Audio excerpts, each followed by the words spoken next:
Petition bagijeyo omanye ebyobufuzi mu Uganda bikyuka akalimi kasaawa buli kiseera wabeerawo ekipya era amasimu agakubirwa nze ti mirundi petition yammwe lwaki mugijeyo yes petition ejiddwayo eya National Unity Platform mu kooti ekintu by the way bulijjo kyensiiba nkola ki njogerako nembagamba nti kooti za Uganda n'abalamuzi baazo tetubayinaamu bwesige ebyobufuzi mu Uganda bikyuka akalimi kasaawa so petition yajiddwayo tugijeyo mu kooti petition naye nga ntandika live y'olwaleero nsooka okujjukiriza tenamba yange eri enkadde tekyaliko eriko eri 070 96 070 9640 151. That is my current number. Nebaza omwami aliyo London yankubidde jjo n'abaako dollars yankasukirayo abantu bebweru mwebale tetuli eno ku ground emirimu tukola ki tukola petition ya National Unity Platform ejiddwayo ekintu bulijjo kye tubagamba nti kooti za Uganda tezina capacity esobola kukyusa oba kuwulira electop nabagamba dda abasinga obungi ne munvuma nebagati aba National Unity Platform aba abalamuzi b'owinyi ddolo buli omu abamanyi nti sente bazijja wa mwami Museveni omusango baguzanyiddemu bagukyankalanya naye nga nsooka obbajjukizaako Lwesa's Restaurant owantu osobola okujja n'oli ebyokulya ne Jenny's Boutique batunda engoye nungi kakati what is the next plan after the petition withdraw Bobi Wine aina abamubalira abamanyi ebyobufuzi era abantu bangi bankubidde amasimu yes is a tactician why I told them do not legalize Museveni's presidency by going to court era ekyo kyo nenkisimbako essira abasinga obungi ne banvuma biki mirundi totegeera tolese ne bagamba mufudu obukulembeze bwa mwami Museveni you are legitimizing it tewaliyo international community genda munga ne kooti yaluulinze kakati abanupu bagezi nnyo Bobi Wine okuva mu ntandikwa yabagamba situtte musango guno mu kooti sikufuna bwenkanya kwa tukimanyi kooti tezirina bwenkanya we know that era twali tugenze ku exposing abalamuzi era omuntu wena alemulera akubidde simu nemugati no that is a tactical game we wanted okulaga bana Uganda nti butugamba tugende mu kooti neti waliyo bwenkanya nebagamba nti abalamuzi bonna abatudde kakiiko ako gwe begendereze basatu bali related n'abali mu government n'ogamba nti affidavits eza evidence oziganyi gowinyi ddolo oziganyi naye nga waliwo video eyalinkinze nga bagenda mu State House basirikale mwami Museveni kakati gogo omusango oba ogusigalamu lwaki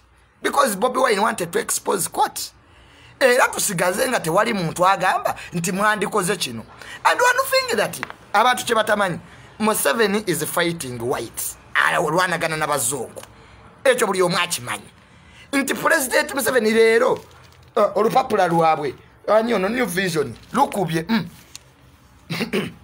top Chinese official meets President Museveni abazungu President Museveni ne bwanadduka mu bamanerende China teyina lyato lyegenda kumuweereza nti ng'Omumerika bwe yatadde wali erirye kuba kati Omumerika has taken over the security of the region gwe odduse mu ba China thinking that China is going to guarantee your safety ekitasoboka President Museveni mukutte sente tebagenda zimuwanga takyusiza kati ekiriwo si kyakukyusa kyakuva ku bukulembeze era ze ngamba abenaalemu abasinga ti President Museveni ayinza n'obutabayira America yetadde wali eryato lyo even if you run to China to the money lenders government ogirwanire ku money lenders China tekigenda kuyamba government yen and America bringing its warship it doesn't even stop on security even the judges muzanyira misango bajja kutera mu try after 10 years nga tulinya mu America kubanga abali mu government babye nnyo bugagga ne babutwala mu America kakati nze nkimanyi nti Bobi Wine ne bw'ateekawo nnyo mbeera 62 doctors UN ebaagala badokita nkaga mu babiri okutta abantu malwaliro nga batwala organs 62 the list was published in red paper ovudaawo ngomaze okufuna badokita abatta abantu malwaliro omupakistani bamukwata eyali wano ng'adiringira mu ebyo kakati AU yo ono yamukutte eddaka lippo talina ssente era adduka mu bamanerende China of what importance is China oyingiza tanka kubanga yo kati kyayagala President Museveni General Museveni is to hype special force high command kubanga bamaze okutegera nti ne majje mwennyini mulimu ekibija ku America webesuula eggwanga teyita mu bantu no eyita mu majje gennyini mubamu specialized regiment kakati yo onayagala kwata special force beefing up agiwe security era amalezo nabo zitunulira special force n'abeewaabwe when a leader grows old he becomes inward looking era abeewaabwe bebakola ki bebaliwo kakati nze nkimanyi nti you should deter from China and North Korea Uganda babadde bagala jizimbira in fact ebadde tuse ndozo bana ku grade C eyagala nuclear gundi a technology aba North Korea babadde wano babazimbira ebintu America yekimanyi nti okuba ezo military installations it is just tikitwala na dakiika President Museveni ne bwanadduka mu bamanirenda kati ono gwe yalese mbu participant President Museveni receiving Chungu Jongo Yang a member of the political bureau of the Communist Party of China. Members, we are not going to run a country on money lenders from China. The AU is telling you one thing, give out power. Government Biden yomu Catholic. Tasobola kulekako President Museveni. Joseph Biden yaina n'erinnya lyange Joseph atenga okuba Robert. Kakati n'olwekyo we all know that Uganda must deter from North Korea. Ebyetanka ze mwayingiza muziyisa ne wa Magufuli Tanzania mwekwekwa kweka ezimu zite Burundi the Americans to wipe out that it is just a second.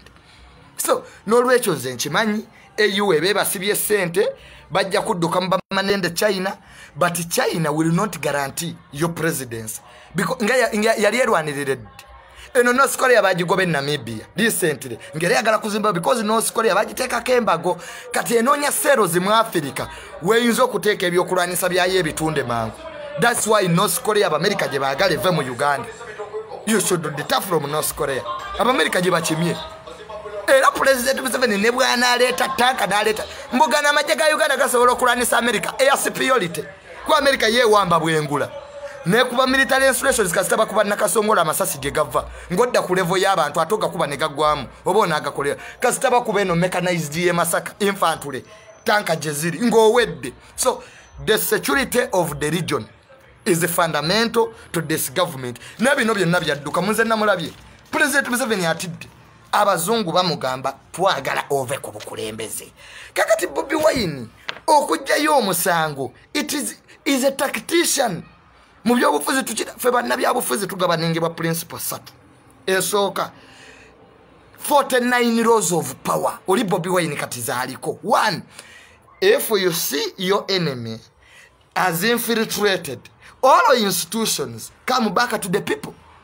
Omusanga agulekedde bantu kye twamugamba mu ntandikwa nti gwe teweetaga kulekana nabo winyiddolo abasente za government omusango guzze mu bantu omulamuzi bamukwateko wivwe muveemu. Yes, omusango Bobi Wine agutulekedde abantu tulabe ku balaned judges n'ebyo ebyokusala nga bali ku masimu. So Bobi Wine, it is good as withdrawn the petition. because the courts were infiltrated by the dictator. Abo bonna nabagamba abalamuzi ba Uganda tebasoma constitutionalism, tebali grounded mu constitutionalism. Ne kugamba nti omulamuzi Odochi ye consultant mu South African countries ba mu consultinga. Kanyehamba was taken in Kenya okubayambako kola constitutionalism. In fact beba abalamuzi ababiri betubadde nabo mu constitutionalism. Neka kati Owinyidolo is grounded in criminality. Amanyi ja kusala nkoko na ja kusala ani eyabbye kibanja in criminality. The moment I saw Makerere Rodon is not coming this time. Netegera to omusango baguvuluze. I told you in law we get justice without technicalities. Bobi Wine omukuto omugalidde wuwe ennaku 15 ziweddeko. How do you expect this money to get a substantial effect? Because substantial effect means in law obululu bwonna bwe bakubye mu Uganda olina obukuŋŋaanya bw'obujjako mu 7 bitundu 5 50.1. It is not easy in 15 days. Wano Mbabazi bamuleka unalebo Mbabazi ku musango gwa 2026 n'afayiringa obujulizi bwe nga ne sawa ziyiseeko. So the courts were quite unfair. Honorable Segona n'aleeta evidence yali yesebi ne babigana. Omusajja alese affidavits. Abasigning affidavits drone bekwata. Kati who is going to witness in court when people in prison? Now ekitunule mu kirabe. So the judiciary and the state, you have embarked on a self-destruction mission. What Bobi Wine has done is to put the case back to the people. Era Bobi Wine mugezi, the moment the whites have come into Ugandan politics, gwedda mu bantu bano baweddedda President Museveni alinga Torobati. Torobati yatiiti byamaje n'akwata special force nga bw'ogiraba kati we bagitiiti bya bagyongera ebyokulwanisa zonna institution kati yeziina mu mikono gyayo ne yeewa obuyinza bwonna. But Sergeant Doya mutta. Sergeant Doya ali mu special force nenga yabakoowakowadda. Kakati buno obukulembeze bwa president yaddukire China mu bamanerenda kubanga North Korea yagala muzimbira nuclear. You see, Mutamanchiri mu Uganda, the Americans know where the nuclear facility was going to be built. The Americans know this. Where the nuclear facility, they cannot allow you in the region to have nuclear power. It can't happen. Ejokubiri era bane president Konge yingira East African community. iPhone ebya masimu gano getwogerya bu chip buva wali Kongo. Yovanga president Yorusi President Museveni Gundi General Museveni ali mutufu. Na ati ate UN yekuma Kongo okuyingira East African community. Nga interest ziri ye Kongo because bwo kwata Kongo nogikwata nogiza mu East African community. Uganda egenda kuleta aba China, egenda kuleta abalase, egenda kuleta aba North Korea. America chetayinza kukkiriza. Congo must not enter the East African community. Era amajega Uganda tegakkirizibwayo. Wano twe kuba ne Rwanda ekisangane. Rwanda yate yo nedda ye Kongo inabi yekolayo esimayo waliwo mineral n'amayinja agazimba enguudo zaabwe. So Museveni is caught up by the international community. That is the truth. Bino Honorable Sam Kuteesa gobero tane Minister wa Foreign Affairs ngali Kembago yuno omulabo ono America bamwagala kwalinnya gwa Minister wa Foreign Affairs atasobola kutaba kwalinnya ko kisaawe kya America bamukwatirawo ye Foreign Affairs alina aba China mbu Communist Party ye China. They think buno akabaka baban. You have Honorable Sam Kuteesa who has embargoes around. Ya welcoming ono we China. Man, you see, Uganda is not a communist country. Eranza of America nabalabyenga bazze omusajja we are here to protect the security of the region. Omanya America nge nakuba omukulembeze mutemumanyi Gaddafi yatuuka mu nnaku z'esemba nga bw'olaba President Museveni bwali mu nnaku z'esembayo n'abikaminga stuck n'akwata family kuba yakuba ennyonyi y'Abangereza Lockerbie Scotland gye yategamu ebbomu n'akwata family zonna n'aziyirira ng'omuzungu amulaba bw'ati. Gaddafi for the first time was invited in the United Nations n'avuma abazungu okwekutula n'agamba bino ebitebe byammwe mubireete ng'omuzungu alaba bw'ati. Bwe yafuluma meeting Sarkozy wa Bufaransa Barack Hussein Obama n'Angelo Merkel ne batula mu meeting ne bagamba Gaddafi tumukube ko Sarkozy ate yali abiganye. Obama n'agamba no tetuyinza kukkiriza bagagga kutta bantu tubakirize bafuga amawanga kubanga omugagga so omuntu tumukirize afuge. That's how Gaddafi ended. If you see the American warship at Mombasa radius mailo 5 eyo no fly zone batandise okuleta no fly zone kati dictator kigwe bagala okuba His Excellency Kagame tadda ono Pombe Magufuli akoledde nnyo abantu betadda Kenyatta ali mu last term President Museveni afuze emyaka 4 you cannot exceed ayinza n'obutalayira ezo tanka ze baleeta enkola y'omu North Korea should leave Uganda tufina kyetu kifunamu. But if you want to acquire nuclear in this region, that is something that the whites will not accept the Americans. Ekyokubiri Bobi Wine yakimanyi nti okukwata omusango ogwo n'ogutwalira bano abalamuzi nga bw'obalabaawo era ogenda okebera owinyiddolo nga yakoze statement eri rules. If you don't trust in the courts, you can try your plan B. That arrogance that the learned judges have in this country will come to an end. Said the area abantu. Ebyo byemutuula ne mukyanga nze nabagamba abalamuzi abo mukubba ssente bayitirivu. Kiraka yakwata ssente. Era ogendo labo omulamuzi ne byasoba tobiwulira. The first respondent versus the second respondent. The court has recommended. Owuliramu ekigambo kimu. Mbo dismissed with the cost. Kakati Bobi Wine alina okusasula government. Kubanga omusango gwe yalopa abagujja naye ffe tukimanyi nti era abazungu tebagenda kukkiriza Bobi Wine kusasula ssente ezo. Era government eyina okukikkiriza negamba nti omusango bw'aba agujjeko abalamuzi tebali competent enough. We don't have constitutional judges. Era ekyo kye nayogerako mu ntandikwa. Abantu ne bavuga kati akakana kalidde ssente because I have moral authority to guide the society. Bobi Wine just wanted the people to see how courts operate.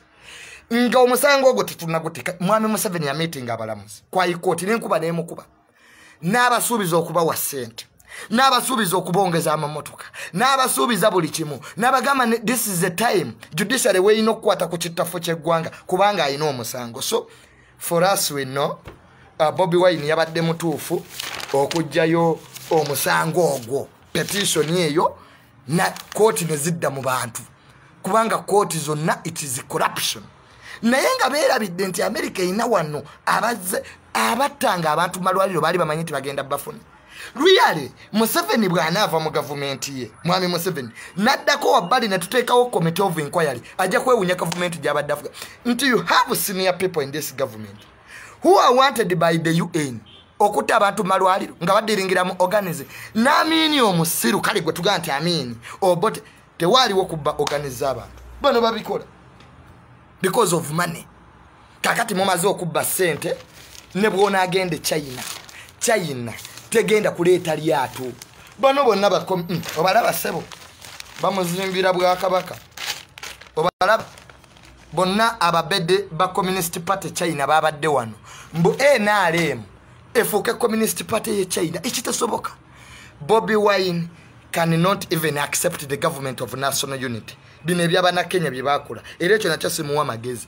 Bobi Wine is a tactician. He has seen the train of politics. The judges are corrupt.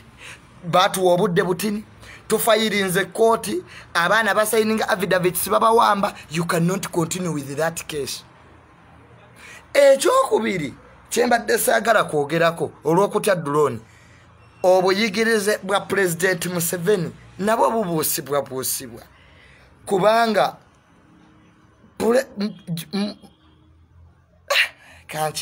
naye ekyo kinaaba kyalulala. I will analyze that next time.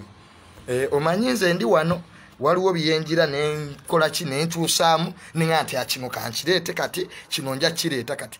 But abantu ba Nuupu omusango ogwo gubadde abalamuzi nze mbamanyi balooya baffe babadde tebabawadde budde kufayiringa court. Abalamuzi abasinga tebali grounded mu constitutionalism. Era ojja kgenda okusanga nga Bobi Wine atukoledde ekintu kirungi nnyo omusango n'aguzza mu bantu. We should not legitimize Museveni's bad presidency in court.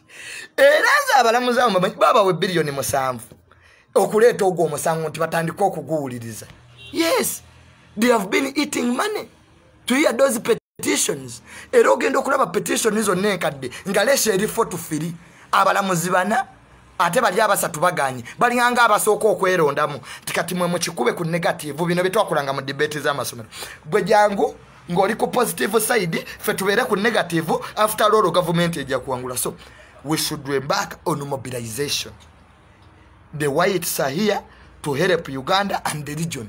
Nti omukulembeze yeremezzaako emyaka President Museveni ne bwagamba olwaliro nti Christmas ya 25 December era abantu tuddeyo kalenda zaffe government eruzinze trust mu bantu eba tekyalina kyesobola kukola.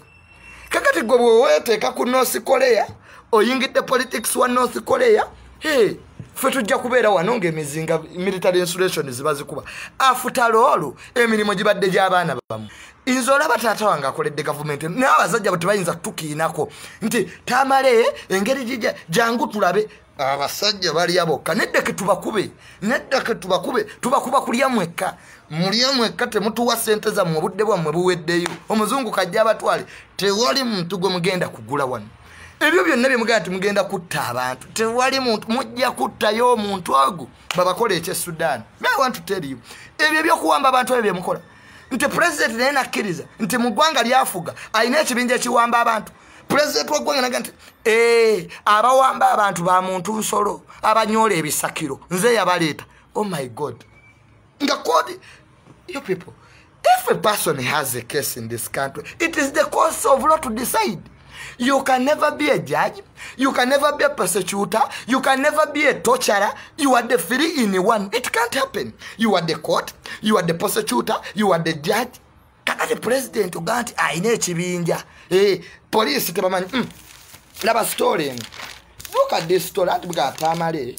Nzija wano. Mbo oyo mwana ebintu byayogera mu lupapula lwabwe. Omanyi muddeeyo ne mugaa nti tuforginga biforginga simanya propaganda. Where is this story? I have seen a story in the newspapers today. Oh, where is the story? I think, was it New Vision? Was it Daily Monitor? No. The story must be in... Gundi genda mmotoka yange oleeta amawulire ago.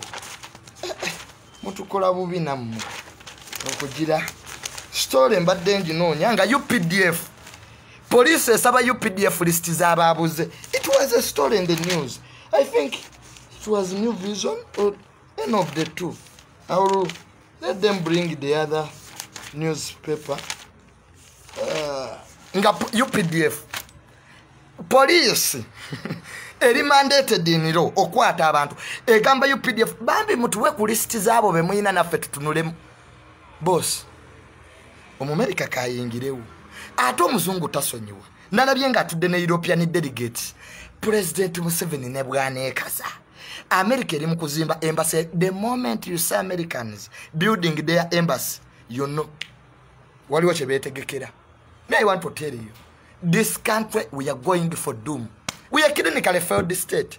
Omanyi oyinza okuba nga oli mulamu ng'omutima gukola akataago kakola naye nga ebiwoowoolo byafa nenga woli omusaudega. You are a clinically dead person. President ayina abanyozi b'ebisakiro bakomando be yaleeta nga ne security tebamanyi. My goodness. So eggwanga lye tulimu lyeryo drone. Naye mwe abavuga drone njagala okubagamba ekigambo kino mukwatanya abaana b'abantu naye ne kwamini bamalia Mungu abakola ebikolo biro famire zaabwe tebazimanyi. Ojja kuwamba omuntu wano nga famire yo bagimanyi. Bwe muba bye mukola bituufu lwaki mujja mwekapisa? If what you are doing is sensible, lwaki ojja okwata omuntu nga weekapise? Nze kasita nalaba Aisa abasajja kabaka awangaale maaso mugi yagamba nfukamira wansi n'ensabira eggwanga lino ne mmanya kye twolekera kikulu. Omuntu n'avuga drone. Omusajja ejjo yazze mu restaurant nga atudde endya mmere ajjidde mu drone ye woteeri yonna n'edduka n'abakolamu ne badduka nga balowooza bazze kwata abantu. Kakati tuzzeeyo ku mirembe gy'Amini, tuzzeeyo ku mirembe gy'Obote. Bobi Wine has helped us. The intellectuals do not legalize. Legalize Museveni's what? Presidency. Ey'obubbi. bakiriza nze nalaba president Museveni kubanga anirayike ono byabakama oyo electoral commission byabakama yabaga mu bakalulu ne DR form zino okufaanagana kakati oli yingini ya Badru Kigunu babanganga ne declaration forms tezikwatagana olwalera abana abakuuma akalulu declaration forms ezimu amaje gazina we lost over 2000 of them kakati omuntu owinyi ddolo ne bagwa first test abasipulimulo balamuzimwe ne mugamba nti okuva n'olwalero ku musayi gwa Honorable Mbabazi omuntu wa ddembe because oyo omusajja tamanyi kye yakoze. His ruling okulemesa Bobi Wine okuwaayo obujulizi. It is a precedent that has been set. Ojakera kumaje bakubba ekibanja kyo. Omulamuzi agamenti a precedent was set. Tekoma ku musango gwa Bobi Wine gwa constitution. Wabule ekwata ne kuttaka. Omuntu ajakera abbe motoka bagaiti obujulizi obulese ki? Obulese rate. So we don't have constitutional judges in Uganda. The whites have come in. Emeri yaba America eri wali singa baletayo nendala nedde ekyennyuma onayagala kukwata East African Community Congo agirete mu East African Community. The whites don't want anybody who plays with Congo. Era wokwatira ku Congo leero nebira Bufalansa egwa minerals ezisinga amasimu ga iPhone yago gemulaba ogemukwata chips ziva Congo. Kakati ono yasoka nagenda yo nabbo gwasoka ne tubembawo tukyayine banja lya Congo. Uganda lyeyina okusasula mpaka nakati tutuzasasula abakongo ababbe embaawo ze Congo tubamanyi bajjeno b'amaanyi mwe ababbe embaawo ze Congo ne mutusasuza ne mubba golodi Congo ebbanja likyaliwo. Olaba ono omusajja owinyi ono gwe basibidde mu kooti y'abazungu ICC njagala obbabulira singa President Museveni yeegendereza ajja kubanga oyo omusajja. ICC is moving closely on African dictators. People didn't know. Ono Laurent Gbagbo wa Ivory Coast bamugira mwanda we ya mu banka. Ono wa Ivory Coast yali yeremezako. Bamujja mu banka bamukuba akalulu. Nakola ebya President Museveni. Nabeerako nga bwolaba. Ebyajje no Museveni byakoze. Nenga bamukubya akalulu. Abazungu ne basirika bwe bati. Omuzungu nakakale. Fete tujina buzibu. Yerayiza alabe. Yerayiza alabe. Bamujja mu banka ngali mwanda we. Laurent Gbagbo gwengamba wa Ivory Coast. Kakati n'olwekyo kooti za Uganda bwezito bwezifaanana abanupu tulina okukola ekintu kimu tuyina okusigala nga tumobilizinga because kati dictator amaze otegera nti is surrounded. This is the first time abazungu we bayingidde nnyo mu Ugandan politics. Yes, bamini baleetebwa amini yaleetebwa Bangereza erobote nga tebannamuwambe Singapore. Cameroon Prime Minister Bungereza yaga some presidents are here making nice speeches but you never return to your country as president. Obote teyategeera Abangereza ne bakwata amini. Era President Obote bwe yali alwanaga ne President Museveni baleeta ba North Korea commandos wano ne baleeta Katuusa. Katuusa is a North Korean word. Abaganda bowera okuvedda tebagala bya basumbuwa ne bagiyita Katuusa but it's Katusha. I think it is a North Korean word that means distance. Ekintu ekibalukanga kikuba wala Katusha. Obote abazungu naye ne bakola ki ne bamuta. Kakati mwami Museveni okujja mu kifaananyi kyali jjo neno bamubutu baamala kugwa. How did President Museveni find himself in Sweden for 6 months? Nga family ebeera Sweden. How did he find himself there? So he knows the power and influence of Europeans. Abaleeta mwami Museveni era be baleeta Bobi Wine. Because Bobi Wine yayina ekintu kimu. In politics, when you are young, ng'oli muto, kyekintu ekisinga obulungi mu byobufuzi.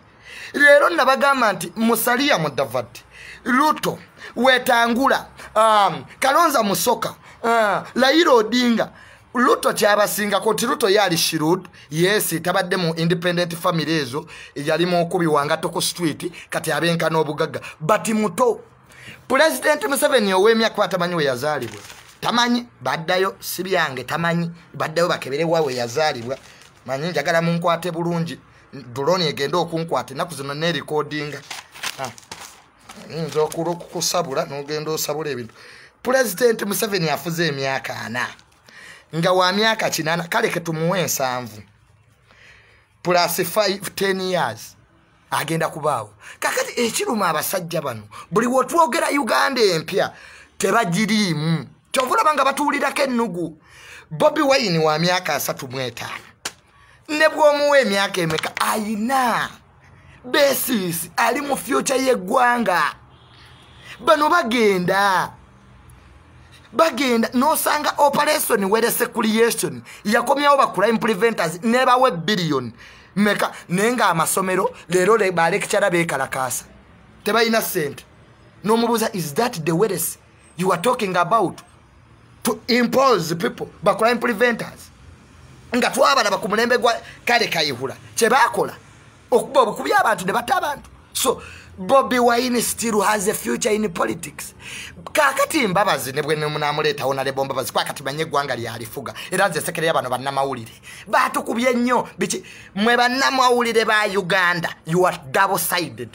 Embwaje mweyolera ejja kubalumentega. Nze nabagambira ba journalist mbasanga nnyo. My father is a journalist yakulya kechibira ky'abanamu bannamawulire temutuwogganira. Mwamwe nnyini mukolera media platform ezaba mafia.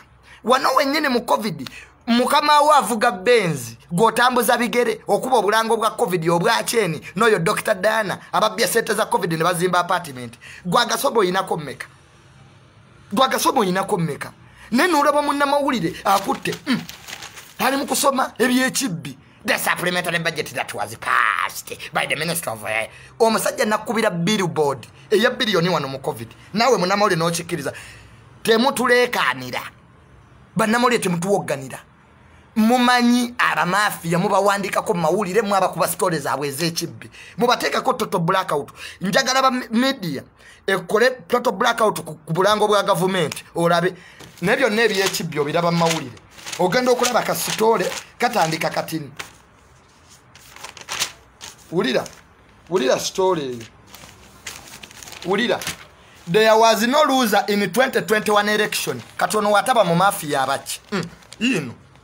There was no loser in 2021 election. Ngakyagezako okugamba mwe stories zino temuzitegera. Ono eyawandise story no sibanya personal assistant wabiki exaggerated intelligence. Kyagezako okugamba nti akalulu tekabbibwa. Kati munnamawulire yo n'agikuba. Ninga yaba mafia enchene bamukuba emigo military police ne mukuba emigo najjanga leka. As media you have a role to guide the society. Trump amawulire gamukuba mu America nga tegasobola kukkiriza omuntu alina character ya Trump okufuga America. The media sets the agenda of the country. Nemwe bannamawulire babagula oline bamuwe emitwalo 5 kati ate muntu wogganira babakubira ki? Wano webayita benanga webayita press conference mugendera yoki. Leave enanga to shout his obscenities alone. Why do you go there? After making those foolish stories, headlines, you come and shout for society. Yet you have a mandate to guide the society. Bannamawulire ba Uganda mulinga bayimbi. Abayimbi obasange wa genocide basabiriza busabiriza. Tebayina bukulembeze olaba n'abasamize bayina obukulembeze. Ne two institutions zireetiza eggwanga lino. One is the media. Era munnamawulire wa Uganda ndaba mwekube mu bifuba. Muddeyo ku journalism eyaba kitaffe gye basoma. Muddeyo ku journalism eyaba muwonge.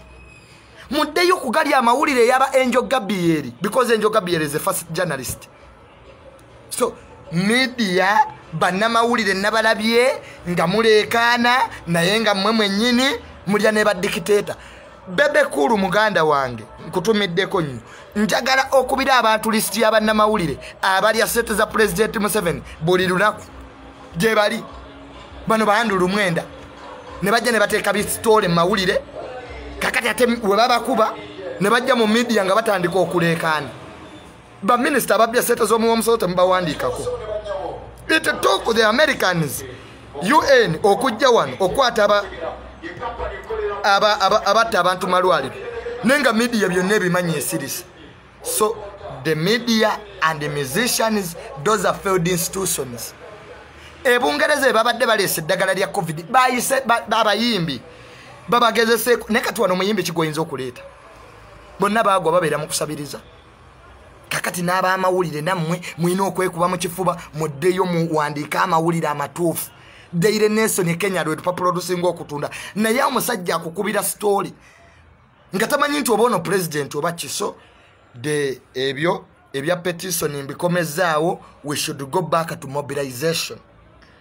The greatest problem in this country we lack mobilizers. Ekyo kyonsigala nkyogera.